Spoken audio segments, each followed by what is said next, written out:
자, 오늘 말씀의 제목은 극좌파가 기독교를 싫어할 수밖에 없는 이유입니다. 극좌파라고 해야 될 것 같아요. 모든 좌파가 기독교를 싫어하진 않으니까요. 요즘 이제 언론이 기독교를 이제 비판하기 시작했죠. 비난인지 비판인지. 그래서 이제 댓글을 가보면은 사람들이 굉장히 교회에 대해서 적대감을 내보이고 있습니다. 이제 그 이유가 교회가 코로나 감염의 온상지라는 것인데요. 제가 이제 수차례 영상에서도 데이터를 썼지만 지금 대략 한 8,300명 정도가 감염이 됐거든요. 오늘 이제 8,300명 정도가 확진이 됐는데 그 중에 교회 내 감염자는 140명 정도입니다. 140명 정도. 퍼센트를 냈더니만요. 1.7%예요. 1.7%. 100분율로 하면은 1.7%. 그러니까 대략 한 전교 100등에서 기독교가 한 1등이나 2등 정도로 잘하고 있다는 거죠. 전교 100등에서. 그럼 신천지가요. 100분율을 쳤더니만 신천지에서는 몇 명이 감염됐냐면은 이제 거의 한 5, 6천 명 사이인데요. 100분율을 냈더니 60%가 나왔어요. 그러니까 사실 저 이것 가지고서도 영상 한번 만들어 보려고 그래요. 신천지인들이 23만 명이라 그러면은 5천만 명이니까 100분의 1 해봐야 50만 명이거든요. 그러니까 얘네들 100분율도 안 되고 사실 0.5%밖에 안 되는데 0.5%밖에 안 되는 사람들이 60%를 넘겼다라는 건 사실 하나님이 신천지만 사실 조리돌림을 하고 계시다라는 말밖에 되질 않습니다. 근데 이제 재밌는 이야기인데 근데 지금 신천지에서 한 60% 나왔고 그 다음에 교회 바깥에서 한 38% 정도가 나와가지고 기독교 내에서는 사실 1.7%밖에 나오질 않았어요. 자, 근데도 지금 여론은 사이비가 문제다가 아니라 지금 교회 지긋지긋하다. 기독교인들 보면 청소하고 싶다. 이런 이야기를 한단 말입니다. 총으로 다 쏴주고 싶다는 이야기도 하고요. 근데 기독교 인구 비율이 20%인데 1.7%밖에 나오지 않았다는 건 굉장히 교회가 사실 클린하다는 거거든요. 그리고 또 그렇게 수천의 사람들이 모여가지고 감염이 안 일어나는 것도 참 대단하다. 참 교회가 시민의식이 뛰어나게 잘 지켜주고 있구나라는 거를 보여주는 증거 중에 하나겠죠. 그럼에도 불구하고 지금 사람들의 여론은 기독교인들을 없애야 된다. 이 정도까지도 표현되고 있습니다. 그러니까 사람들 내부에 교회에 대한 혹은 하나님에 대한 분노, 하나님에 대한 거부감, 거절이 내재되어 있다는 것을 여실없이 보여준다라고 할 수 있겠는데요. 근데 잘 보면은 그런 거에 이제 앞서서 선동을 하는 사람들이 있는데 바로 이제 극좌파에 속한 사람들입니다. 그러니까 우파 정권을 굉장히 싫어하고 물론 저도 우파 정권을 무조건 좋다고 하는 사람은 아닙니다. 마땅한 대안이 없는 거죠. 근데 굉장히 이제 안 좋다고 생각하는 부분이 있음에도 불구하고 근데 그 사람들 보면 한결같이 무조건 좌파예요. 그러니까 좌파도 비판하지만 지지하는 이런 게 아니라 그냥 무조건 좌파예요. 무조건. 자, 그러면은 반기독교 정서와 좌파 사이에 어떤 연관점이 있지 않나라는 생각을 할 수 있는데 그래서 오늘 말씀의 제목이 극좌파가 기독교를 싫어하는 이유 혹은 싫어할 수밖에 없는 이유예요. 그러니까 오늘은 사실 성경 말씀 거의 안 볼 겁니다. 굳이 하나 본다면은 요한계시록 6장 3절 4절 둘째 인을 떼실 때에 내가 들으니 둘째 생물이 말하되 오라 하니 이에 다른 붉은 말이 나오더라. 그 탄자가 허락을 받아서 땅에서 화평을 제하여 버리며 서로 죽이게 하고 또 큰 칼을 받았더라. 그래서 지금 붉은 말이 나온다고 했잖아요. 이 붉은 말을 이제 제가 쉽게 한번 농담 삼아 이에 붉은 말이 나오는 게 아니고 이에 빨갱이가 나오더라. 그래서 이렇게 해석하면 어떨까? 빨갱이, 붉은 말? 근데 빨갱이와 붉은 말 사이에 무슨 연관성이 있을까? 오늘 말씀 들으시면은 이해가 될 겁니다. 큰 칼을 가졌다고 하잖아요. 제가 공산주의자가 학살을 좀 한 적이 있다고 말씀드렸죠. 그럼 성경이 이 공산주의자들이 일으킨 학살에 관심이 있을까? 그러니까 예수님께서 혹은 하나님께서 이 공산주의자들이 일으킨 학살을 언급하셨을까 안 하셨을까 하면 왠지 하셨을 것 같아요. 왜냐면은 여러분 예수님께서 예루살렘의 멸망을 예언하셨죠. 그리고 그 사람들이 칼에 죽임당하고 잡혀가게 될 것도 예언하셨습니다. 그때 죽임당한 사람들 숫자가 얼마였냐면은 대략 한 110만 명 정도라고 말씀드렸어요. 예루살렘 사는 사람들 120만 명 중에서 9만 8천 정도만 살아남고 나머지 110만 명 정도가 죽었다. 근데 그것에 대해서 예수님은 지금 예언하셨단 말이에요. 자, 그런데 이제 히틀러에 의해서 학살당하거나 가스실에서 처형당한 사람들의 유대인들 숫자가 약 한 600만 명 정도 된다고 하죠. 그러면 110만 명만 죽어도 예수님이 예언을 하시는데 그것에 대해서 그럼 600만 명 정도 죽는 것에 대해서 하나님께서 관심이 없을까? 아마 그렇지는 않을 것 같아요. 자, 그럼 공산주의에 의해서 살해당한 사람들은 얼마일까? 궁금하죠? 유대인들은 600만 명 정도 죽었단 말이에요. 가스실에서. 자, 그럼 얼마나 많은 사람들이 공산주의에서 살해당했을까? 이거는 이제 나중에 말씀드리겠습니다. 자, 왜 그러면은 극좌파가 기독교를 싫어하느냐? 일단 이 말은 여러분들이 들어보신 적 있을 거예요. 종교는 인민의 아편이다. 들어보셨어요? 종교는 인민의 아편이다. 이 말을 만든 사람이 누구냐? 카를 마르크스, 막스라고도 불리는 사람입니다. 마르크스. 이 마르크스가 만든 이 종교는 인민의 아편이다라는 말을 이제 마르크스의 이제 열혈 추종자인 레닌, 이 소련의 레닌이 마르크스의 표현을 인용해서 인민의 아편은 바로 종교다. 이것이 반종교의 대표적 표어가 됐어요. 반종교의 대표적 표어. 그럼 여기서 얘기하는 종교란 기독교를 말합니다. 기독교. 왜? 그 서구에서 만들어진 용어잖아요. 이 사람들이 말하는 종교라는 게 불교겠어요? 아니면 이슬람이겠어요? 바로 기독교를 말하고 있는 거란 말입니다. 자, 마르크스가 어느 나라 사람이냐? 독일 사람이에요. 독일 분들이 참 좋은 사람도 있는데 참 나쁜 놈은 진짜 나쁜 거죠. 이 마르크스가 독일 사람인데 저는 뭐라고 별명을 붙였냐면은 내로남불의 창시자라고 이름을 붙였어요. 왜 내로남불인지는 이따 설명해 드릴게요. 1818년 사람입니다. 1818년. 숫자로 하면은 그죠? 별로 이렇게 어감이 안 좋죠. 1818년. 그 다음에 1883년에 죽었습니다. 자, 이 사람이 이렇게 얘기했어요. 종교적 고통은 현실의 고통의 표현이자 현실의 고통에 대한 저항이다. 종교적 고통은 현실의 고통에 대한 저항이다. 현실의 고통의 표현이고 현실의 고통의 저항이다. 그러니까 이 사람 말은 종교를 믿는다는 것은 현실적으로 받는 고통을 종교적으로 승화시켜서 표현하고 있다는 거고요. 또 현실적으로 받는 고통에 대한 저항이라는 거예요. 이 사람 얘기예요. 그래서 종교는 억압된 피조물의 탄식이며 심장 없는 세상의 심장이고 영혼 없는 현실의 영혼이다. 이것은 인민의 아편이다. 인민에게 있어서 환각적인 행복인 종교를 버리라는 것은 곧 현실의 행복을 지향하라는 것이다. 현실에 대한 환각을 버리라는 요구는 환각을 필요로 하는 현실을 포기하라는 것이다. 지금 이 사람 이야기는 현실은 고통 그 자체고 현실에서 저항을 해야 되는데 이 종교라는 것이 사람을 감각을 무디게 하고 있다는 거예요. 고통스러운 현실에서 종교라는 걸로 승화시키고 있을 뿐이지 사실 팩트는 저항해야 된다는 거예요. 이 사람 이야기는.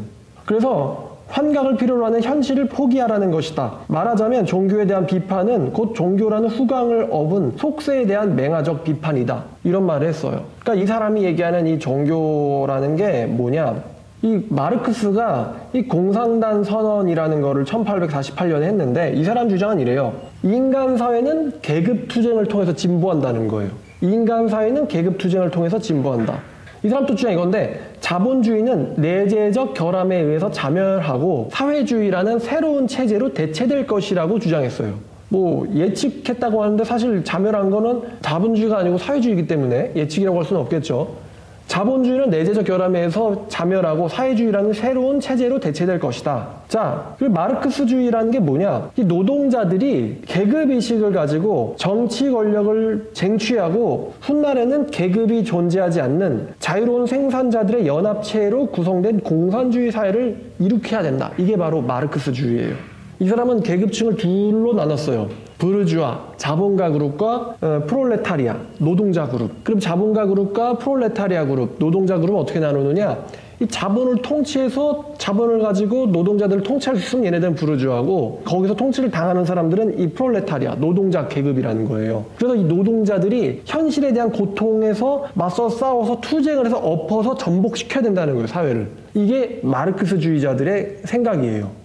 자본가들과 싸워서 저 부당한 사회를 엎어버려야 된다. 그런데 그런 혁명이 일어나야 되는데 일어나지를 않고 있잖아요. 왜 그런가 했더니만 종교 때문이라는 거예요. 그러니까 이 사람들 봤을 때는 착취를 당하고 있는 거거든요. 자본가들한테서. 근데 힘든 삶 속에서 이 기독교 신앙이라는 게 힘든 삶 속에서 이 분노와 억압을 표출을 하지 못하게 만드는 이 기독교 신앙이라는 게 마약이라는 거예요. 아프다라고 소리를 질러야 되는데 지금 모르핀을 마취제를 잔뜩 맞았다는 거죠. 기독교라는 마취제를. 그래서 이 사람들이 공산주의 체제로 사회를 만들기 위해서 반드시 없애야 될 게 있는데 그게 바로 종교예요. 종교를 없애야지만 현실에 대한 고통을 인식한다는 거예요. 그래서 뒤집어 엎는다는 거죠. 그래서 막스주의자들은요, 종교를 굉장히 싫어해요. 자, 이 마르크스라는 녀석이 노동자를 대표한 것 같잖아요. 근데 막상 이 녀석이 노동을 하는 사람은 아니에요. 웃기죠? 그리고 이 녀석이 죽을 때 유산을 남겼는데 이 사람이 남긴 유산이 2011년대 물가로 2011년 물가로 약 50억 원에 해당하는 돈을 남겼어요. 여러분, 개인이 50억을 갖고 있다. 뭐 어떤 사람들은 적은 돈일 수도 있어요. 정경심 같은 분한테는 적을 수도 있겠죠. 근데 자, 50억이 여러분들의 개인에게 있다 그러면 여러분들이 50억 가진 사람이 아래서 막 여러분 편돌이가 50억 갖고 있습니까? 아니면 우유 배달하는 사람도 50억 갖고 있습니까? 아니죠? 그러면 50억 갖고 있다는 건 이 사람도 노동자 계급은 아니란 거거든요. 그쵸? 그러니까 이 녀석도 프로레타리아 계급은 아니에요. 이 마르크스라는 사람도. 이 마르크스라는 사람에게 뽕을 맞은 사람이 있는데 그게 바로 레닌이라는 사람이에요. 레닌이라는 사람은 1870년에 태어나서 1924년에 죽었는데, 그럼 1870년에 태어나서 1924년에 죽었다 그러면은 오래 살았어요? 금방 죽었어요? 금방 죽었죠? 50살 조금 넘기고 50대 중반도 안 돼서 죽은 거예요. 레닌이라는 사람은. 그러니까 하나면 탄 대 맞았나 봐요.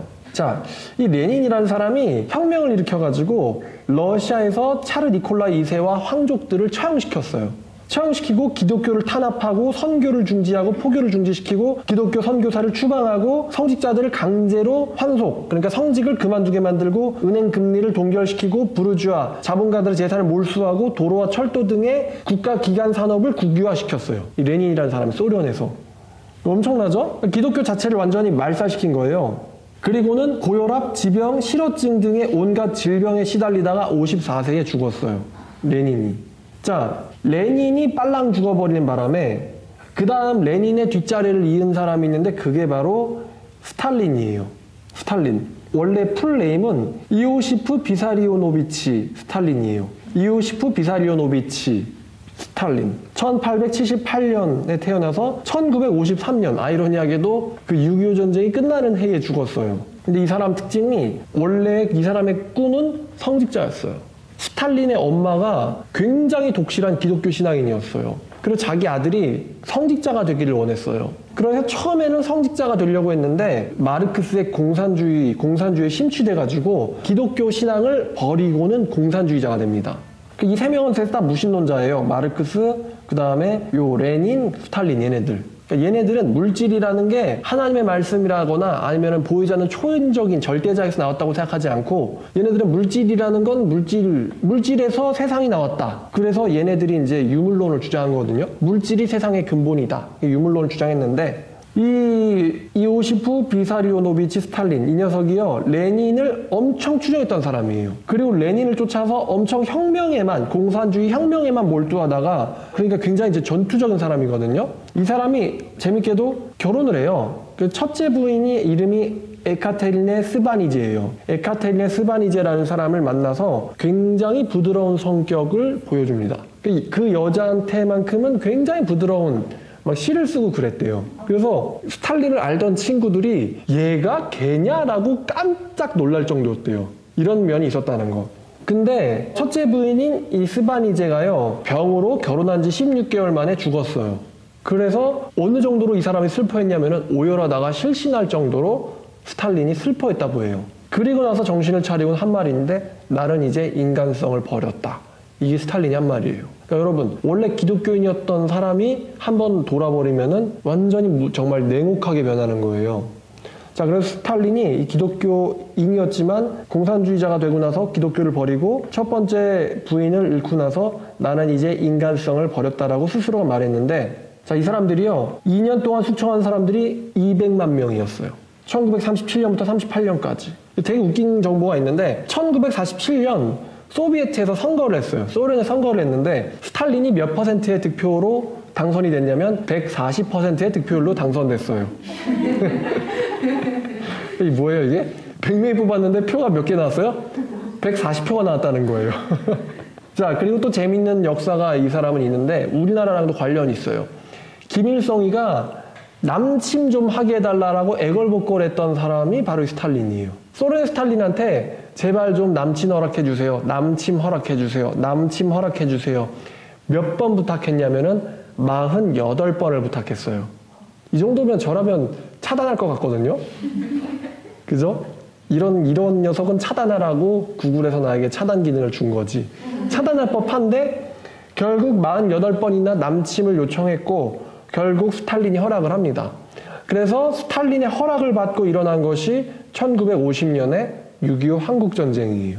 자, 그러면 이 스탈린, 과연 얘네들이 얼마나 죽였을까? 2005년에 벤자민 벤티노라는 사람에 의하면요, 공산 정권에 의해서 살해된 사람들은 어림잡아 2100만 명에서 많게는 7000만 명 정도로 추정해요. 또 어떤 학자들은요, 가장 가능성이 있는 사망 범위에서 얼마까지 추정하냐면은 1억 1천만 명이 전 세계에서 공산 정권에 의해서 죽었다. 압도적으로 많이 죽은 데가 역시 소련, 그 다음이 중국, 이런 식으로요.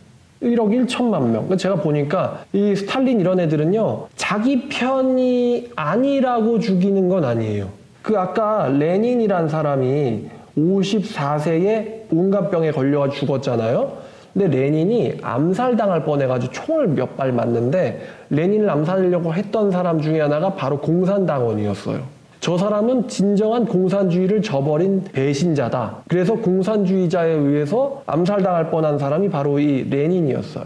스탈린도요, 자기 주변 사람이라고 해도 뭔가 조금이라도 이상하다 그럼 숙청해요. 어느 정도로 숙청을 했냐면은, 얘네들이 금지한 것 중에 하나가 이 전략 연구였어요. 장군들이 전략을 연구하는 것을 금지했어요, 스탈린이. 뭔가 좀 뛰어나다 싶으면 숙청을 했어요. 그래서 덕을 본 사람이 있는데 바로 히틀러였어요. 왜? 히틀러가 소련을 쳐들어갔을 때 워낙 애들이 전쟁을 못해가지고 모스크바까지 순식간에, 모스크바 앞까지 함락시켰어요. 이 베를린의 이 나치 애들이. 워낙 전쟁을 못하니까. 심지어 자기에게 충성하는 장군들이 뭔가 좀 용병술이 뛰어나다 그러면 눈여겨봤다가 이유 붙여가지고 숙청하는 거예요. 자기 편도 숙청하고. 그래서 자기에게 철저하게 충성을 맹세한 인간들만 주변에 세우고, 조금이라도 이상하다 그럼 다 숙청해요. 다. 그러니까 이때 소련에 뛰어났던 사람들이 대다수가 숙청당해요. 무슨 학자, 무슨 학자, 무슨 학자. 뭐 귀족들 당연히 숙청당하고, 뭐 법학자 숙청당하고, 다 숙청당했어요. 나중에 자기한테 예 하는 애들만 남겨놓은 거죠. 근데 재밌게도 지금 이런 식으로 나라를 굴리고 있는 사람이 바로 김정은이죠. 조금만 이상하다 그럼 자기 편이어도 숙청해요. 자기 아빠가 남겨놓은 사람도 숙청해요. 다 숙청하는 거죠. 이런 식으로 정치를 유지하는 거예요. 자, 그래서 대략 한 1억 1천만 명 정도가 전 세계에서 공산주의에 의해서 사망했다. 이게 지난 100년 동안 일어난 일이에요, 이게. 그럼 얘네는 되게 웃긴데요. 얘네는 설득 대신에 뭐라는 거죠? 설득 대신에 죽이는 거예요, 그냥. 근데 되게 웃긴 게, 자, 얘네들이 지금 뭐를 주장하냐? 얘네들이 종교라는 것은 나쁘다라고 하는 거잖아요. 다시 말하면 신앙, 믿음이라는 건 나쁘다라는 건데, 현실을 인식해라. 이러면서 믿으면 안 돼. 믿는 자는 다 죽여버리는 거예요, 이 사람은. 근데 재밌는 게, 공산주의를 통해서 유토피아가 건설될 거다. 이거는 믿음 아닌가요?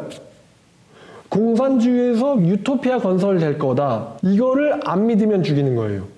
웃기지 않습니까? 자기들은 신앙을 가진 애들을 죽인다고 하면서 정작 지들도 신앙을 사실 포기하고 있는 거예요.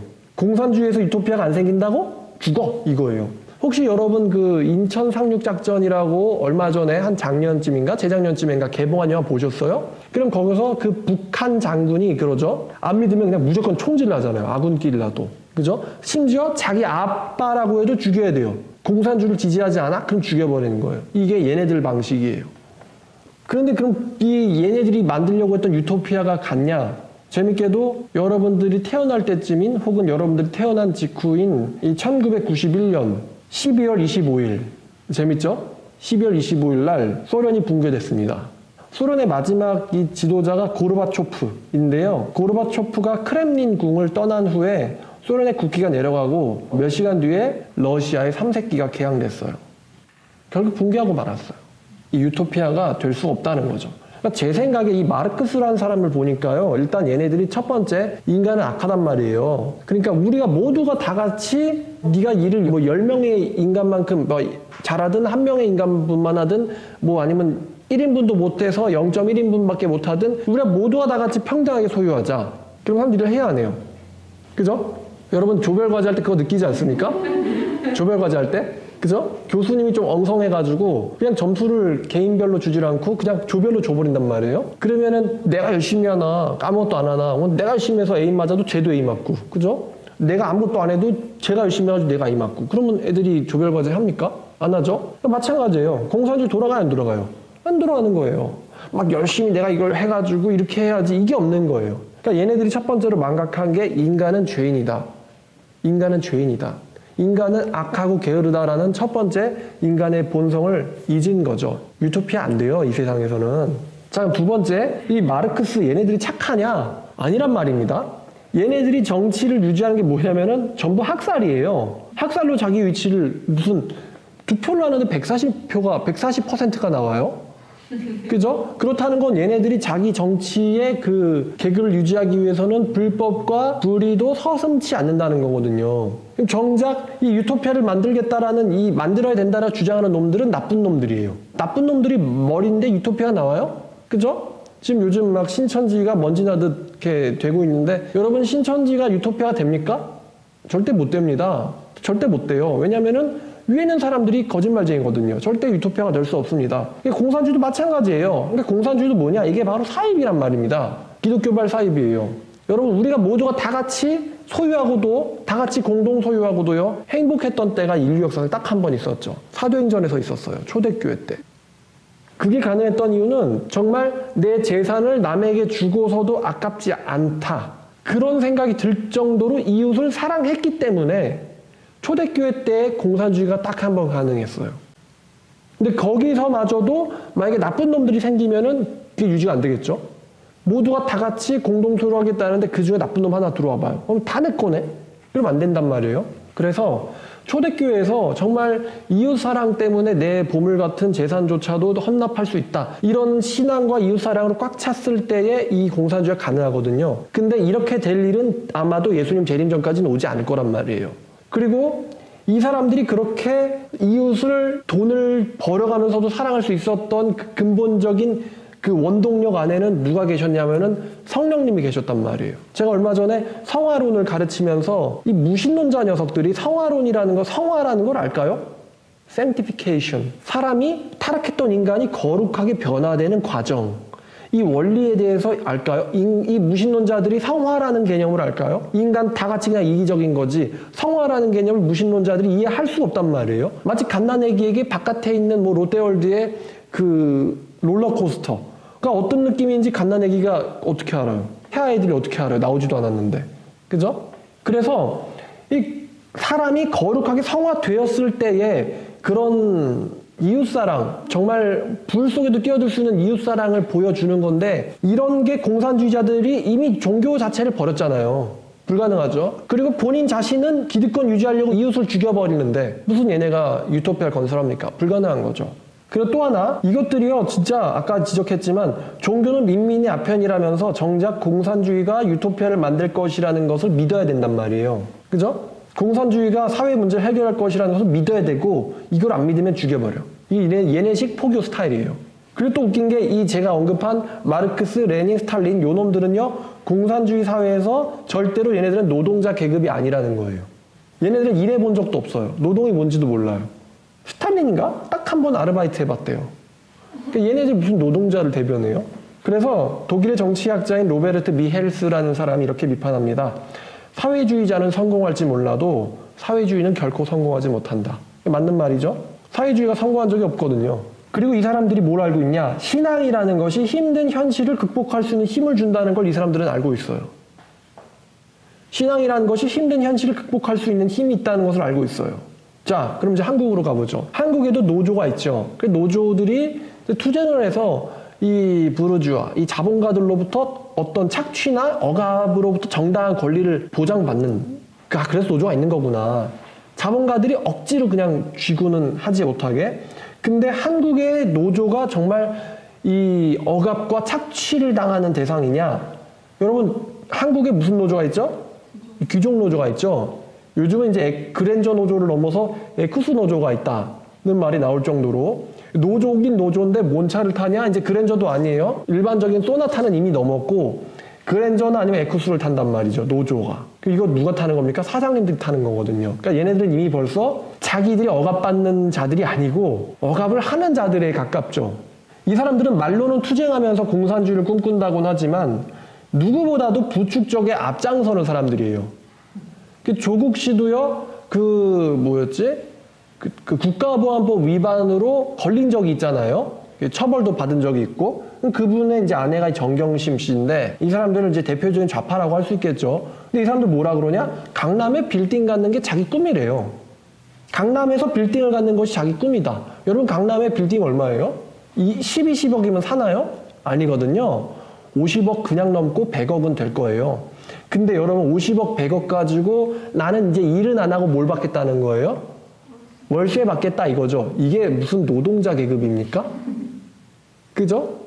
강남에 빌딩 갖는 게 꿈이다. 이게 투쟁, 억압 이런 애들이 하는 말이에요, 이게? 아니죠.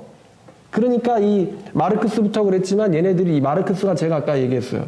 내로남불의 시초라고 얘가. 정작 자신도 노동환자가 아니고 부르주아에 속한 사람이었다. 자신도. 얘네들은요. 지배자 계급이고요. 그리고 독재자고요. 그리고 학살자들입니다. 얘네들은. 정치인들이 아니라 학살자들이 학살자들. 사람이 제정신으로 1억 1천만 명을 학살합니까? 여러분 칼로 손 베이면 되게 아프죠? 근데 1억 1천만 명을 죽였어요. 살점을 얼마나 뜯었을까? 이 정상이라고 보십니까 이게? 여러분 김일성 정치가입니까? 독재자고 학살자입니다. 김일성도. 북한에서도 300만 명 정도 학살했거든요. 근데 이 공산주의자들이요.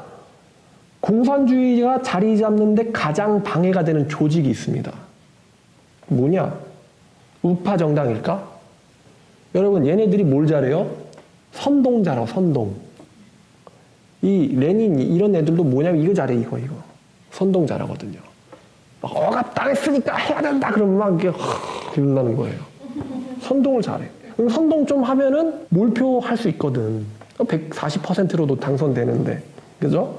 선동하고 투표 조작하고 선거 조작하고 그러면 이제 정당일까? 우파 정당 아니란 말이죠.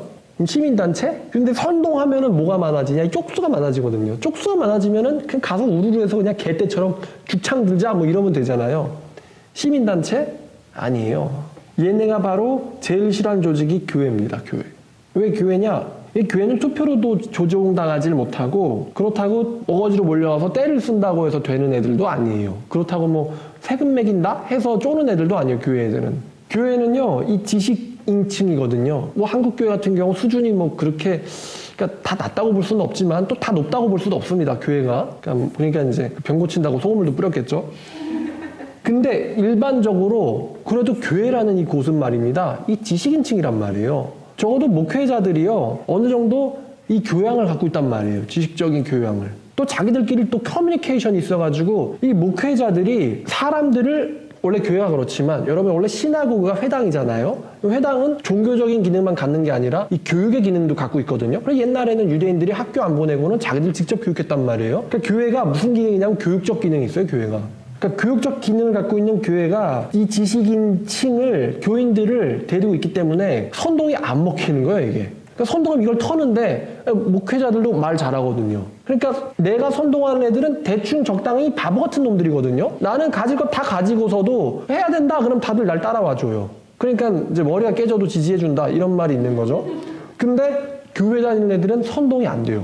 선동이 안 먹히는 애들이에요. 얘네들은. 왜? 일단 지향성 자체가 땅의 유토피아 건설이 아니에요. 얘네들은 하늘의 소망을 가진 애들이에요. 그리고 현실의 고통을 이겨낸 애들이에요. 거기다가 지식인층이 교회에 많이 있어요. 그러니까 선동이 안 걸리는 거예요. 그리고 얘네들이 가끔씩 뭉치면은 이게 엄청나게 사회에 힘을 줄 때가 있거든요. 교인들이 뭉쳤을 때. 항상 뭉치진 않지만.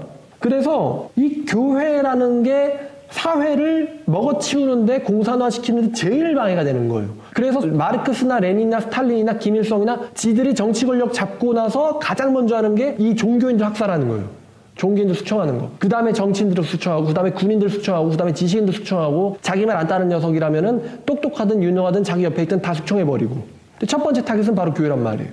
그래서 얘네들이 교회의 세력을 약화시키기 위해서 수단 방법을 가리질 않습니다. 수단 방법을 가리질 않아요. 죽이든가 아니면은 그러니까 언론 플레이는 당연하겠죠. 남한에서 죽여버리면 문제가 되기 때문에 그래서 언론 플레이를 하는 거죠. 자, 그럼 이 교회라는 이 기관, 요즘에 이제 자꾸만 이제 교회에 막 없어졌으면 좋겠다 이런 악플을 다니까, 저도 솔직히 할 수 있다면은 정말 한국에서 진짜 신앙을 가진 순수한 사람들만 다 데리고 어디론가 귀화했으면은 좋겠다라는 생각이 들어요. 아니면 그냥 무인도를 우리 다 같이 무인도를 하나 사가지고 정말 순수한 신앙을 가진 사람들만 모아서 살면 좋겠다. 근데 그렇게 하면은 또 이제 저기 되게 좋아 보이는데? 이러면서 기어들어온 애들이 있겠죠. 한 번 그랬었죠. 신대륙. 우리끼리 한번 정말로 신앙 하나 가지고 살아보겠다. 이래서 영국에서 튀었단 말이에요. 그랬는데 살기 좋대 이러면서 우르르 몰려가지고 또 썩었죠. 그러니까 사실 예수님 오시기 전에는 안 된단 말이에요. 그렇다고 이 세상에 제일 선하고 착한 애들끼리 모여가지고 안 착한 애들 학살할 수도 없고. 그죠? 너 보니까 너 타락한 교인인데 죽어! 이러고 막, 그죠? 너 돈 사랑하지? 죽어! 이러고 막. 너 하나님에서 목숨 안 버리지? 죽여! 이렇게 할 수 없단 말이에요. 그러니까 이제 양들의 소굴이라고, 양들의 소굴. 근데 이제 가정해보죠, 만약에. 교회가 없어지면, 이 얘네들 소원대로 교회가 없어지면 어떻게 될까? 그러면 일단 첫 번째, 이 세상에서 가장 정의롭고 정직한 사람들이 사라집니다. 두 번째, 그리고 가장 용감한 사람들이 사라져요. 기독교인들이 용감한 이유는 내세의 소망이 있기 때문이거든요. 아멘 할렐루야 그럼 답 없어요. 자, 그 다음 세 번째, 사회가 선동하는 사람들 마음대로 움직이겠죠? 왜냐면 지식인층과 신앙인들을 없애버렸으니까. 그러니까 선동은 되게 쉽단 말이에요. 그죠? 선동하는 게 얼마나 쉬워요. 근데 선동하는 사람들 마음대로 사회가 가겠죠? 그러니까 막 득표율도 99.9% 나오지. 자, 근데 문제가 있죠. 이런 사람들만 남으면 어떻게 되느냐? 마지막에는 서로 숙청하기 시작해요. 서로. 인류 역사 보면은, 자, 소련 기독교를 몰아내더니만 지들끼리 숙청하기 시작하죠. 그죠? 얼마? 7천만 명. 그리고 중국 기독교 몰아내더니만 또 지들끼리 숙청하기 시작하죠. 천안문 사태. 그리고 북한 기독교 몰아내더니만 또 뭐 하기 시작해요? 또 숙청하기 시작하죠. 나중에는 조금만 불평하는 소리 얘기해도 정치범 수용소. 그죠? 공개 처형. 이 중국 애들이 그 공산당에 뭔가 불만 있는 거 글 남기면 어떻게 돼요? 사라지죠? 사라져. 그래가지고 다시 나타나더니만 애가 딴 사람 돼 있어요. 실어증 걸려있고. 그죠? 그러니까 이런 사회가 된단 말이에요. 그러니까 그런 사회, 한국이 그런 사회 되면은 좋겠지?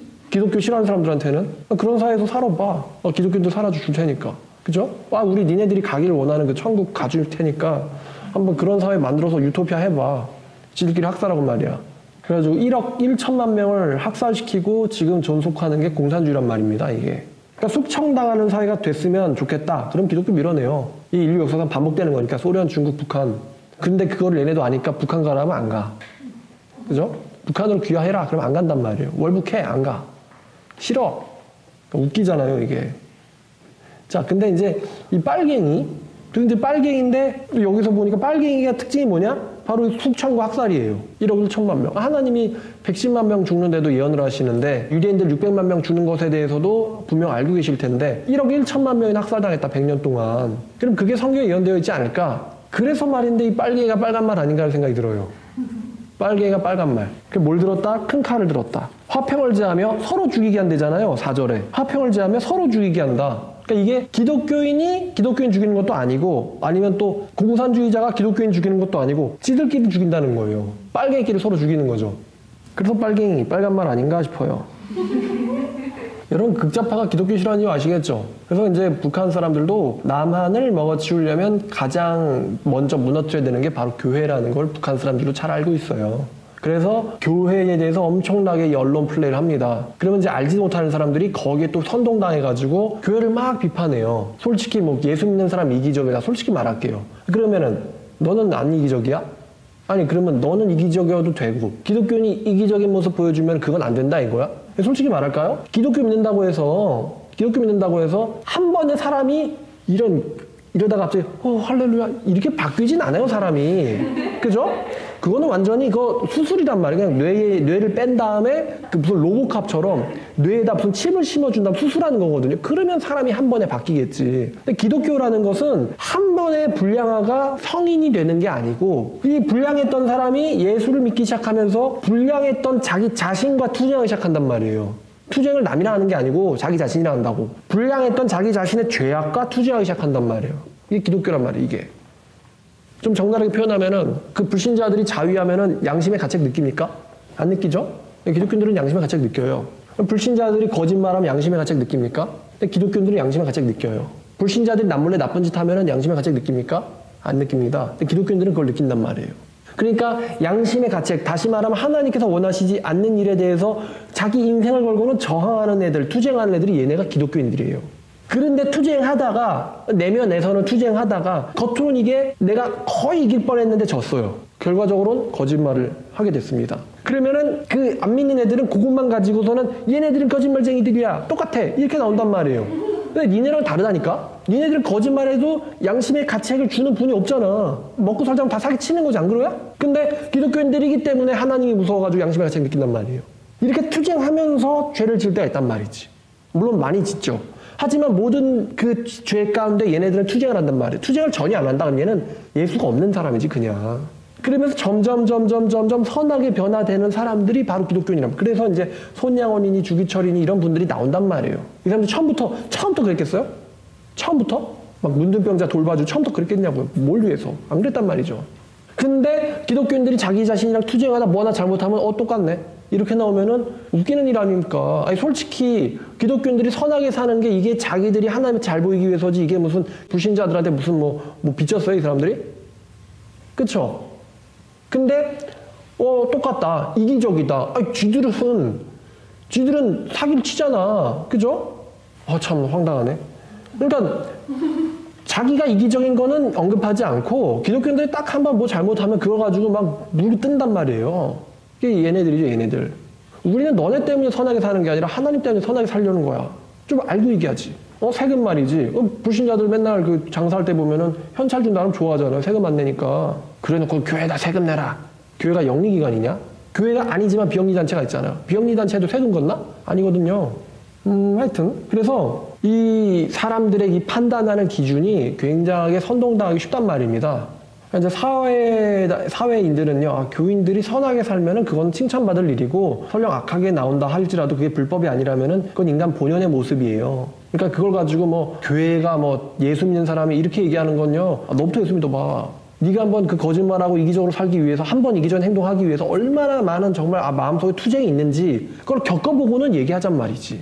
뭐 신천지랑 기독교랑 똑같아. 보니까 아까 그 소금물 목사님도 내가 잘못해가지고 무리를 일으켜서 죄송하다 이렇게 얘기하잖아요. 바로 그냥 신도들 명단 숨기도 말고 다 할 거 없죠. 그냥 다 그냥 보여주면서 검사 다 하잖아요. 누가 뭐 잠적했다, 두절됐다, 사라졌다, 뭐 도망갔다, 뭐 자살했다 나와요? 안 나오지. 근데 무슨 신천지랑 똑같아? 솔직히 20%나 되는 기독교에서 1.7% 나온 거랑 확진자가 0.5%도 안 되는 신천지에서 60%가 나오게 확진자가 나온 거랑 그게 같냐 이거지. 좀 실감나게. 우리 집 아들이 100명 중에서 1등 했어요. 우리 반이 100명인데 1등 했어. 그런데 어떤 사람이 지 아들이 100명 중에서 60등 했어요. 근데 하는 말이 60등이나 1등이나 같지 뭐. 이렇게 얘기하면은 그게 정상이냐 그게? 60등이랑 100명 중에 60등이랑 100명 중에 1등이랑 같나 그게?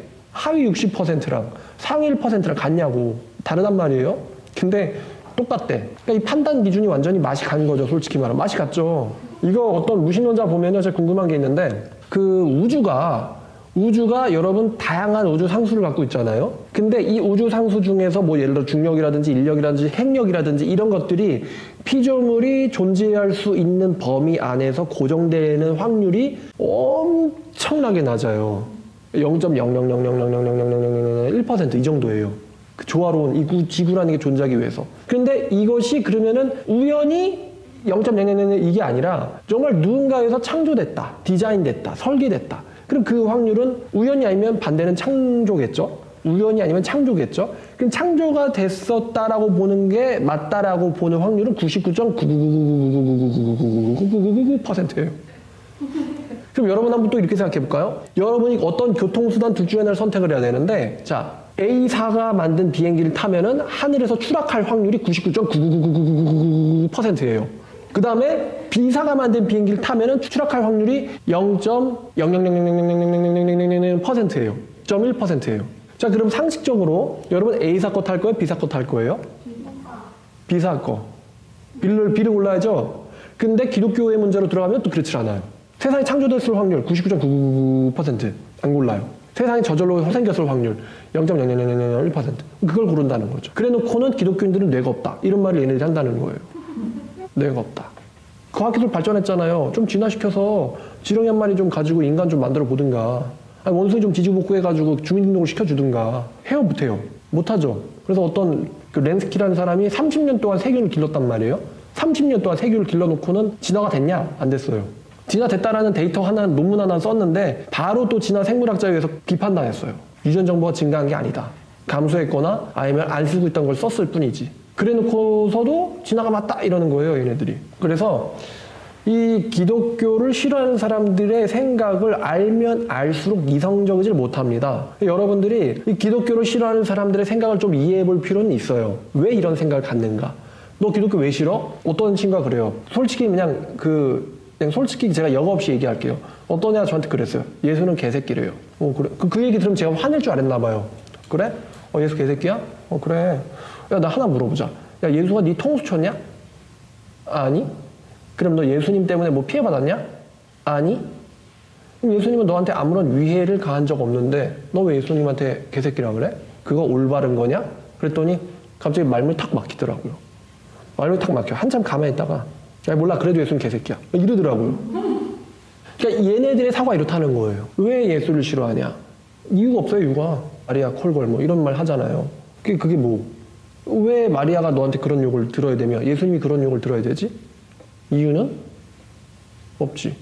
우리나라가 기독교한테 당한 게 많을까요? 받은 게 많을까요? YMC 누가 줬어? 워너메이커가. 기독교인이. 연세학당 누가 만들어줬어? 기독교인이. 언더우드 누구? 다 기독교인들이 만들어준 거잖아요. 근데 왜 이렇게? 받은 게 더 많지. 왜? 왜 싫어하는데? 싫어할 만한 이유가 전혀 없는데 싫어해. 선동 걸려가지고. 이유는 없지만 싫어한다. 이유는 없지만 싫어하는 게 이성적이에요? 아니거든요. 자, 여기까지 극좌파가 기독교를 싫어하는 이유. 이 내면에는 사회 전복이라는 게 숨어 있어요. 그러니까 여러분들이 이 비이성적인 사람들을 대할 때 철저하게 이성적인 근거를 가지고 상대를 해야지 누가 정말 이렇게 생각이 없는지를 보여줄 필요는 있는 것 같아요. 그러니까 기독교인들이 인내와 참는 것도 좋은 덕목이죠. 그런데 얘네들이 논리로 나올 때는 철저하게 논리로 응징해 줄 필요도 있어요.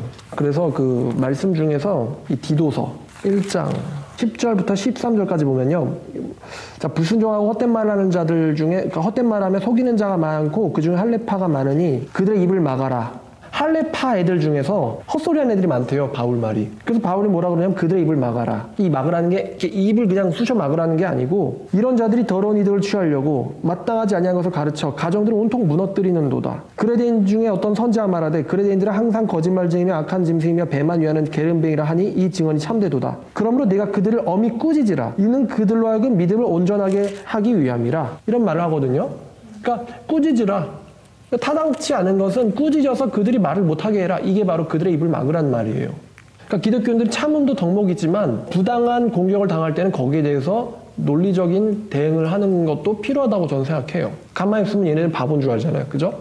자, 오늘 왜 극좌파가 기독교를 싫어하는가라는 제목으로 여러분들에게 말씀 전해드렸습니다. 참 사회가 정말 롤러코스터 타듯 변하고 있어요. 참 이렇게 재밌는 것 같아요. 그 박해도 재밌고 아니면 뭐 신천지가 당하는 것도 재밌고 다 재밌어요. 여러분들이 이 격변의 시대 속에서 산다는 건 참 재미가 있는 일이고 특히 이 중에서 여러분들이 하나님에게서부터 어떤 일을 받아서 할 수 있을지를 고민해 보면 참 좋을 것 같아요. 자, 우리 모두 기도하도록 하겠습니다. 하나님 아버지 감사합니다. 오늘 말씀 통해서 왜 이 공산주의가 이렇게 기독교를 싫어하며 그들의 그 배후에는 어떤 내막이 있는지를 알게 하셔서 감사합니다. 아버지, 정말 우리가 이 현실 속에서 유토피아가 아니라 아버지가 원하시는 그 나라에 들어가기까지 이 세상에서 나 자신과 투쟁하며 나의 죄악과 싸우는 정의롭고 정직하며 또 순수한 기독교인들 되길 원하오니 아버지께서 저희를 도와주시기를 원합니다. 아버지, 세상은 이렇게 혼란 속에 있으나 이 혼란 가운데 평온을 주셔서 아버지 감사합니다. 이 모든 말씀 우리를 구원하신 예수님의 이름으로 기도드렸습니다. 아멘.